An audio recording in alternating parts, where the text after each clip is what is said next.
Kaya nga sabi, di ba? Awa talaga ako kay chairman eh. Mga 3 o 2 atang pagkakatipon yun eh. Pinahiya siya eh. Ako na talagang masakit sa akin yun kasi isa sa malapit na KNP po sa akin, si Brad Roland.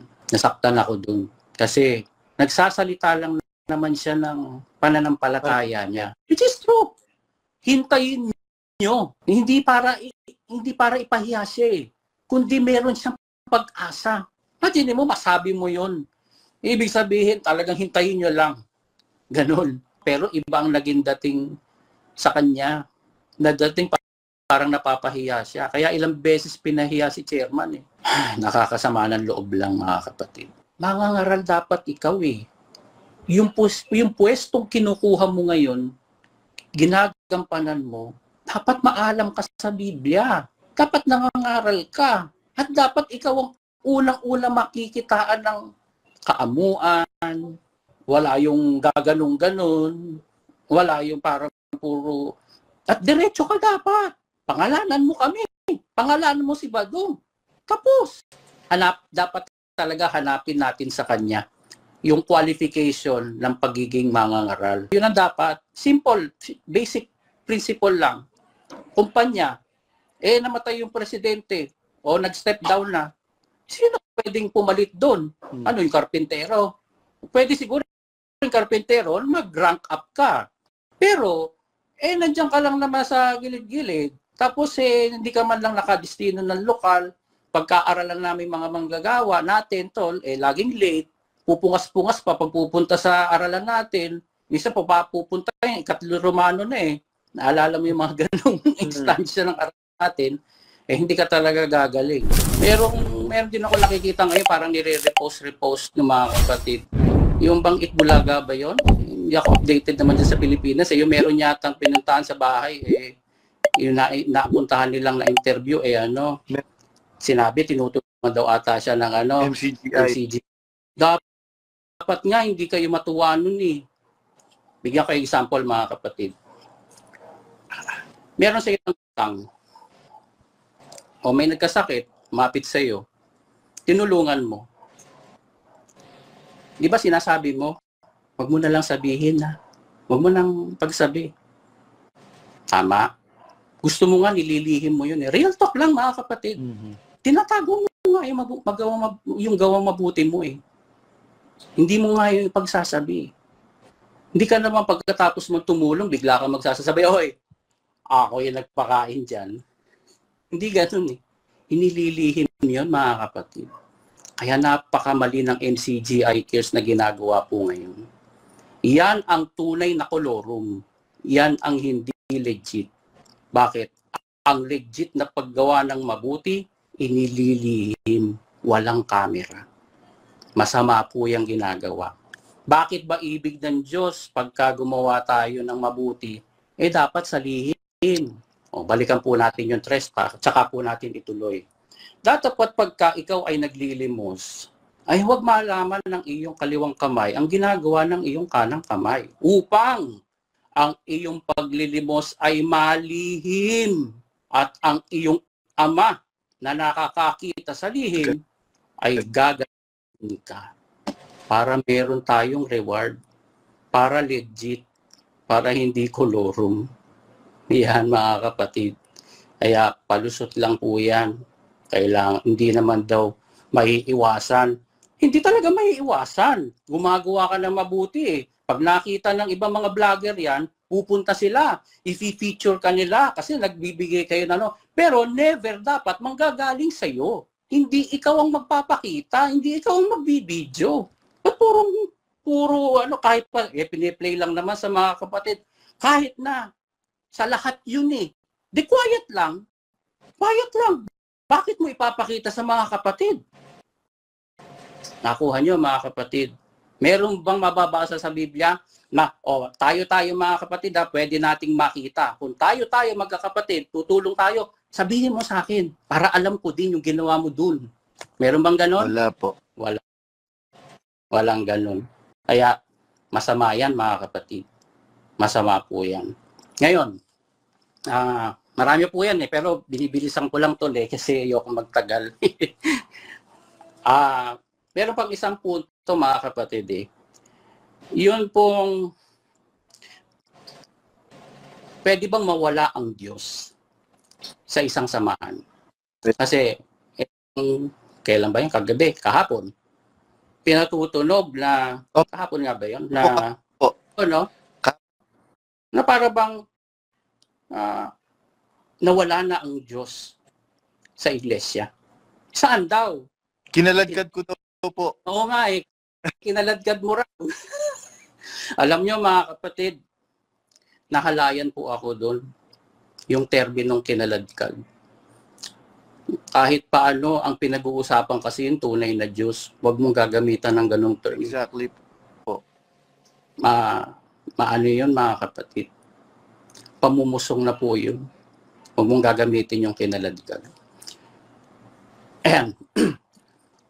Magbasa po tayo sa Biblia mga kapatid. Pwede ba yung Diyos kasama nyo na? Napatunayan nyo. Sabi pa nga, Tol, no? O, inamin mo nga, dati. May Diyos. Pero wala naman pong doon, duda kaya nga tayo nagtagal at nanatili dyan Correct. Precisely. Ayan. So, sabi ganon. Pwede bang mawala mga kapatid? Sige, magbabasa po tayo ng, nakita nyo mga kapatid mga talata natin, tuloy-tuloy. Hindi lundag-lundag. Wala po tayong cherry picking. So, magbabasa po tayo sa ikalawang Kronika, 15:1, patuloy. At ang Espiritu ng Diyos ay sumakay Asarias na anak ni Obed. At siya'y lumabas na sinalubong ni Asa. At sinabi niya sa kanya, dinggin ninyo ako, Asa, at buong Huda at Benjamin. Ang Panginoon ay sumainyo samantalang kayo'y sumasa kanya. Post po muna natin doon. Gusto ko po makuha niyo yung punto mga kapatid Sabi niya, dinggin ninyo ako, Asa, at ang buong Huda at Benjamin. Ang Panginoon ay sumasa inyo samantalang kayo'y sumasa kanya. Napansin niyo yung term na samantalang? Kailan po ba ginagamit yung salitang samantalang? Hindi siya permanent. Yan. So, yun po ang point. Pansamantala. Yan. Ang Panginoon ay sumasa inyo samantalang kayo'y sumasa kanya. At kung inyong hanapin siya, siya'y masusumpungan ninyo. Pwede palang mahanap ang Diyos. Ano ibig sabihin? Hahanapin mo siya. Bakit? Kung inyong hanapin, masusumpungan. Ngunit, eto na mga kapatid. Ngunit, kung pabayaan ninyo siya, kanyang pababayaan kayo. Pwede po bang mawala ang Diyos sa isang samahan? Pwede. Kailan? Pag pinabayaan nyo siya. Pababayaan din kayo. Siyempre, para lang yan kahit nga tao, mga kapatid Pag ikaw, nineglect ka na, ikaw mismo, hindi mo rin matitis, iiwan mo na rin. Hindi ka na mahal, hindi mo na rin siya mahal. Iba? Ibig sabihin ba nun, kung mo kasama nyo na ang Diyos, kahit magsalaula ka na, okay lang? Pwede. Di ba yun? Once saved, always saved. Oh. Parang ganyan na yata ang gustong ituro ngayon, Tol, sa MCGI. Kaya nga po. May feeling tayo dati na tayo totoo, pinatutunog niya ngayon, mananatili raw. Hindi. Ang Diyos maalis, mga kapatid. Kailan? Pag pinabayaan niyo siya. Tuloy po natin. Ngayon nga, ang Israel ay malaon ng walang Diyos na tunay. Nawala ang Diyos sa Israel. At walang tagapagturong saserdote at walang kautusan. Iyan mga kapatid. Napansin po ninyo yon? Hindi ko masyadong diniin. Walang Diyos na tunay at walang tagapagturong saserdote. mawawala rin pala pati yung saserdote. Wala ng teacher. At pag wala ng teacher, wala ng kautusan. Paulit-ulit na lang, puro pag-ibig. Tsaka puro good works. Bakit? Yung good works, walang, simple lang yun. Common sense lang. Bakit? Wala na saserdote. Yan. Kaya nga nagkagulo yan, mga kapatid. Hindi ko na po babasahin, mahaba po yan. Sige, ano natin. Ngunit sa kanilang kapanglawan, 4, ay nagsipagbalik sila sa Panginoon, sa Diyos ng Israel, at hinanap nila siya'y nasumpungan nila. Nakuha nyo, mga kapatid, nawala, pero nasumpungan ulit nila. Kaya hanapin mo talaga eh. Kaya kami mga lumabas, naghahanap po kami. Wala na kasi sa loob. Kaya naglabasan po kami. Naghahanap kami, katulad ni Asa. Naghanap din po kami ngayon. Ngayon, naghahanap kami. Kaya nga sabi, saan kayo pupunta? Bakit? Nasusunog na eh. Mali na yan eh. Naggumagawa na ng kapaimbabawan na gawa mabuti. Mananatili pa ba tayo dyan? Sasabihin, ngayon ko lang ito narinig. Lahat naman tayo narinig na natin yan. Niloloko na tayong harap-harapan, mga kapatid. Kaya kami umalis. Naghahanap po kami ngayon. Ngayon, siyempre, proseso yan eh. Ngayon pa lang naman kayo nagsalaula ng iglesia eh. O di lalabas kami ngayon. Maghahanap kami ngayon ng Diyos. Hinahanap namin ngayon. Pero isa natitiyak po natin, mga kapatid na mga nag-exit at yung mga nakakaramdam na mga nandiyan pa sa loob na closet, isa ang natitiyak po natin. Nasa puso po natin ang Diyos, mga kapatid. Amen po dyan, Brad CJ. Kung makakita man kami ng isa ulit na grupo, hindi po namin alam. O magkakaroon pa ba ng ganon, hindi po namin alam. Isa lang ang alam po namin, mali na po yung MCGI Cares. Kaya ako nilalagyan na yun. Yung MCGI kasi dati, GI yun dati. Mayroon iba sa atin naniniwala yun ang totoo. Meron hindi. Pero regardless, ang topic po natin ngayon, yung MCGI Cares, mali na talaga yan. Kung mali man MCGI noon, mas mali naman ang MCGI Cares ngayon. That is my mga kapatid. Ayan. Kaya, tuloy po natin. At ng mga panahon yaon ay walang kapayapaan sa kanya na lumabas o sa kanya na pumasok, kundi malaking ligalig ang nangasa lahat ng mga nananahan sa mga lupain. At sila'y nangagpangkat-pangkat, bansa laban sa bansa, at bayan laban sa bayan, sapagkat niligalig sila ng Diyos ng buong kapighatian. Mahaba pa yan, mga kapatid. Pero ang punto ko lang, mga kapatid, nagkagulo po sila. Just like kung anong nangyayari po sa atin ngayon. Nagkakagulo. Meron ng iba't ibang maliliit na mga grupo. Hindi po kami nagtatayo ng grupo, mga kapatid. Natatawa lang ako, may nakita ko sa Reddit eh. May parang grupo raw ni Yuli. Grupo ni ganito. Tapos tayo nandun. Sabi ko, grabe ma-imagination nito mga to ah. Hindi po kami ng grupo, mga kapatid. Gusto namin magsabi po ng totoo. Alang-alang po sa mga kapatid. Mas sa kalooban, meron kang alam, hindi mo sinasabi. Exactly. Yan ang mas hindi mo po kung mabuti kang tao, hindi mo matitiis yun. Lalo na malasakit ka sa kapwa, may malasakit ka sa mga tinuring mong kapatid. Hindi lang kapatid sa espiritu eh. Marami po dyan, tinuring ko kapatid sa laman. Kahit ikaw, king. Sabi ko nga sa iyo, wala tayong pinagsamahang hindi maganda. Kaya bakit tayo mag-aaway? Tinuturing kitang kapatid kahit sa laman. Pero, yan lang pero. Ganyan lang nangyayari po sa atin ngayon. Sana hindi tayo nagkakaganito, pero wala. Nagkakagulo po tayo ngayon. Parehas na parehas. Yan, mga kapatid. Kaya, MCGI Cares po ngayon, wala nang saserdote. Walang tagapagturo. Kaya nga, sabi niya, di ba, naalala nyo, huwag nyo akong hanapan nang wala ako. Parang gano'n. Opo. Yun.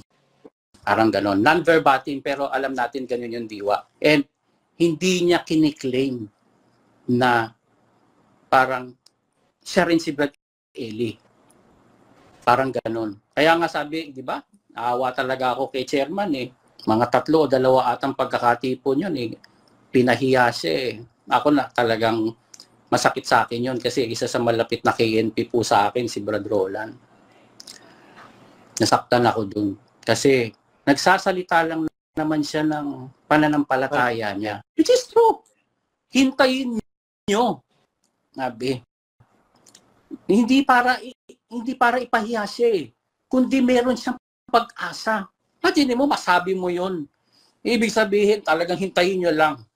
Ganon. Hindi para pero iba ang naging dating sa kanya. Na dating parang napapahiya siya. Kaya ilang beses pinahiya si chairman eh. Nakakasama ng loob lang mga kapatid. Which is dapat parang, umbaga, para bang sa una mong pakinig, parang, oh, it sounds noble. Oh, hindi, I will not claim na ako'y ganito, which I am not. Pero hindi. Bakit? Mangangaral dapat ikaw eh. Yung pwestong kinukuha mo ngayon, ginagampanan mo, dapat maalam ka sa Biblia. Dapat nangangaral ka. At dapat ikaw ang unang-una makikitaan ng kaamuan, wala yung gaganong-ganon, wala yung parang puro, at diretso ka dapat. Pangalanan mo kami. Pangalanan mo si Badong. Tapos. Nang matapos na lahat. Bakit puro parinig? O kung ano man di. Sabi ko nga King, sabi ko nga sa iyo, nasa akin, hindi ako nagbago ng Facebook, isa lang ang account ko. Ang number ko yung pa rin. Kahit sa Pilipinas, dala ko dito. Naka-roaming yun. Parehas yan, alam ng mga KNP. Alam ninyong lahat. Hindi ako nagbabago ng number. Yan. Kahit nga hindi na ako dumadalo eh. May mga nagtamatawag pa rin sa akin, nagme-message, nagpapaalam. Kasi nga matagal akong nasa Foreign Affairs Ministry. Mga nagpapaalam mag-abroad. Ini-entertain ko pa rin sila. Tinuturuan ko pa rin, pinapasa ko lang dun sa himud-puwet din namang gagawa na nandyan ngayon sa PAM. Oh, binibigay ko lang. Ito, kontakin nyo po. Oh. Ayan. Kaya para ipablock niya ako o paiwasan nyo ako sa mga kapatid. Nonsense. Hindi naman ako naninira eh. Wala namang, wag may kumausap sa akin, bigla, hoy, alam mo ba, wala akong ganoon. Meron akong dinediretso pag nagtanong sa akin, Brad, may napansin po ako. Ayan. Tsaka kita didiretsahin. Pero yung mga wala, bakit? Ayokong manggulo ng kapatid. Ayokong manggulo ng, katulad ng isang kapatid na kausap ko, sabi niya, Brad, kasi nga ako ang kumakay sa kanya. Brad, ano po itong video nyo? Hindi ko po ma-digest. Sabi niya. Kayo po ang tinikilala ko na nakaakay po sa akin, parang ganun. Kaya naging inspirasyon ko, kaya ako pumasok sa MCGI. Di tsaka ako sa kanya, Kaya ako sa kanya, in open, sinabi ko na sa kanya. Bakit daw hindi ko sa kanya sinabi noon? At bakit hindi ko siya kinausap o ano? Sabi ko, gusto ko po kayong kausapin, pero ayoko. Kasi ayoko manggulo ng pananampalataya ng iba. Kung dito po kayo, okay lang po sa akin yun. May kalayaan po tayong lahat. Ayoko mang-impluwensya pagdating sa pananampalataya. Ayoko mang-impluwensya. Ayun. Ewan ko kung nag-exit na rin yata yun, tol. Ano yun makatwiran din yung kapatid na yun. Isang pamilya po sila, nasa abroad din.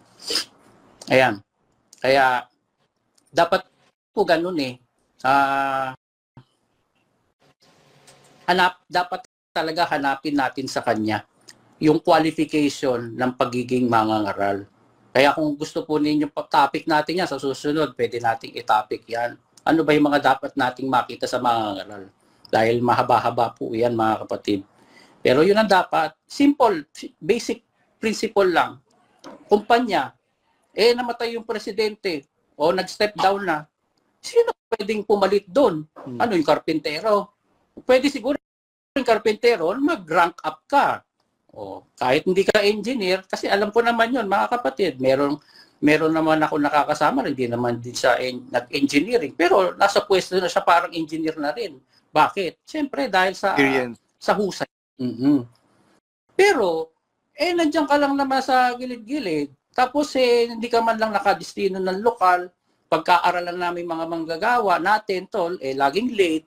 Pupungas-pungas pa pag pupunta sa aralan natin. Minsan pa pupunta yung ikatlo Romano na Naalala mo yung mga ganong instansya ng aralan natin, hindi ka talaga gagaling. At hindi ka huhuti. Yung pong yung isang leader na sa Diyos, ang inaasahan dyan, meron po siyang concern. Meron siyang malasakit sa mga kapatid. Ngayon, sasabihin mo, yung bang abuloy mo, nakapagpatayo man lang ng ng poste ng La Verdad. Tapos, anong gusto nyo? Ayaw nyo sa iglesia? Di go ahead, make my day. Goodbye. Hindi salita ng mangangaral yan. Hindi salita ng mangangaral Una, hindi inspiring. Alam nyo mga kapatid, when you are a leader, dapat inspirational ka lagi. Hindi ikaw yung para naghahanap ng kakampi. No. Dapat, nag-step up ka bilang leader, dapat responsible ka. Dapat hindi ka parang war freak. Maamo ka. Dapat mapagpayapa ka. Yan. Ganyan na nangyayari ngayon. Yung pong mga matatandang manggagawa, nung pong pagkamatay ni Brother Eli, ang sabi nila, uy, nagbago na si Kuya.